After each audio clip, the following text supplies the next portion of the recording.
Hey guys, today we're going to review the new social deception game, First Class Trouble.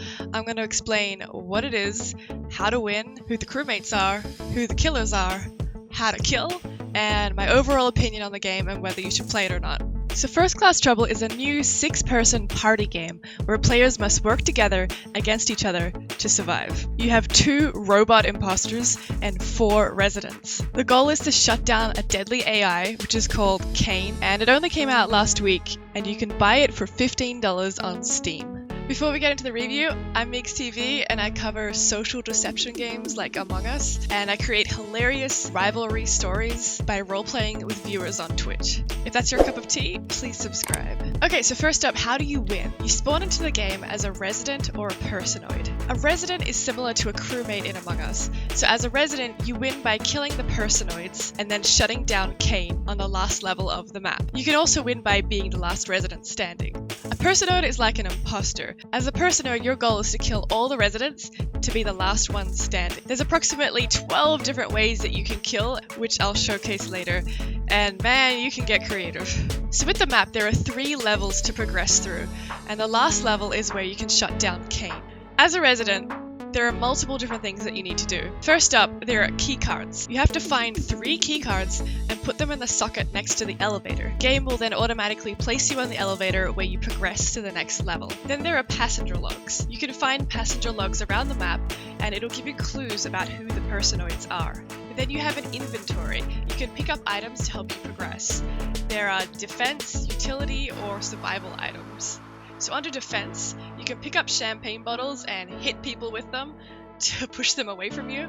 You can pick up a racket and hit people with that, or you could just push people over.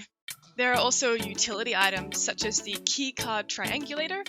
It helps you find the keycards by emitting a sonic sound that gets louder as you get closer to a card. Then there's a wrench. You can use the wrench on some doors that require 2 people to open. So if you use a wrench, you can open the door solo. There's also a sprint boost. You can run like the Flash, and it's infinite too. It just has a cooldown. And then you can use a corpse scanner. So if you find a dead body, you can scan it with the corpse scanner and see if they were a resident or a personoid.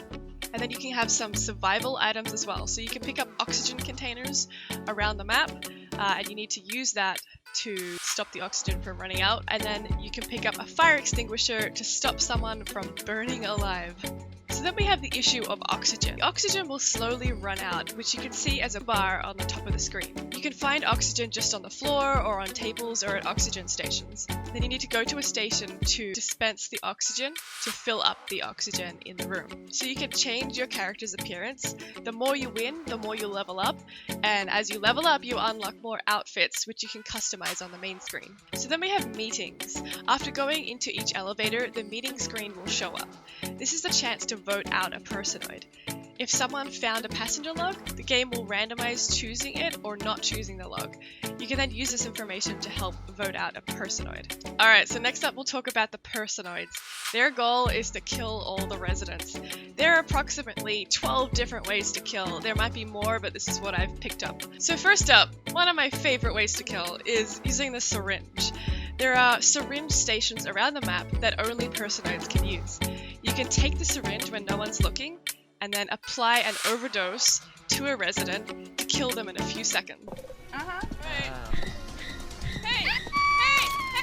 Hey, no, Mom! And then there's a freezer, which has items inside it, and you need someone to hold the door open for you. But if they let go of the door, you freeze to death. No, don't freeze me, come on! Need a phone. Mom, please, let me out, I beg you! I don't want to freeze! I don't want to freeze! Oh, Wait. oh. You Poison! still hear her, Wait. which means she's alive. Oh, open it! Open it!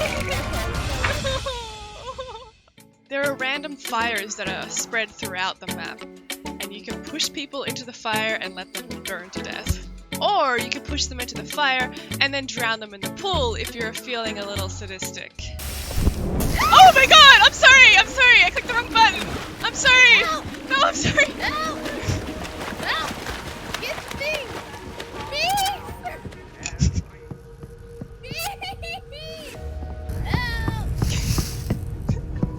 So then we have an airlock. It's similar to the freezer. You need someone to go in the airlock to pick up keycards or passenger logs. But to keep the door open, you have to do a mini task. If you fail the task, the airlock shuts and ejects them into space. Good memes. I'm terrible at these things. You're good. Oh crap! No! No! I hit the wrong one! I'm sorry! Oh my god, I'm so bad at those. me? On some maps, on the second level, there's a chandelier. If you bring people under the chandelier, you can then press a button to crush them, and the roof will fall on them. Yeah, where are you dead? Oh crap! What was that? What the hell was that? What's going on? It's marbles? Oh my gosh! Are you guys dead? Holy... Okay. Alright, there's also a electrocution section. You can push people into the electrocution area, but it'll take them a while for them to die though. Alright, let me do the final push here. You know what, Pete? I'm gonna give you a hug first. There we go! Bye, Pete! Yeah, high five. You can choke someone with another resident, so 2 personoids can't choke a resident. You need to have a resident to help you do it. So one person will hold the person from behind while the other person chokes them like they hate them. One way to get away with this is to lie about the passenger logs. Just like this. Okay, it says there is 1 personoid and 1 resident out of Kayla and no one. Well, I'm a resident, so right. no. Get It's not me. It's not me. Get him, No, it said it was out of you and Kayla. It said it was out of you and Kayla. Said it was you. All right, here. Okay, we got this. Now we can get.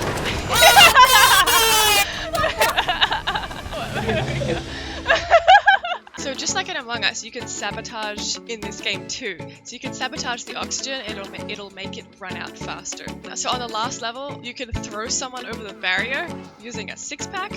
Another way to win, not necessarily kill, is to shut down Kane. So if a personoid tries to shut down Kane, they automatically win. In the voting section, you can try and vote off a resident.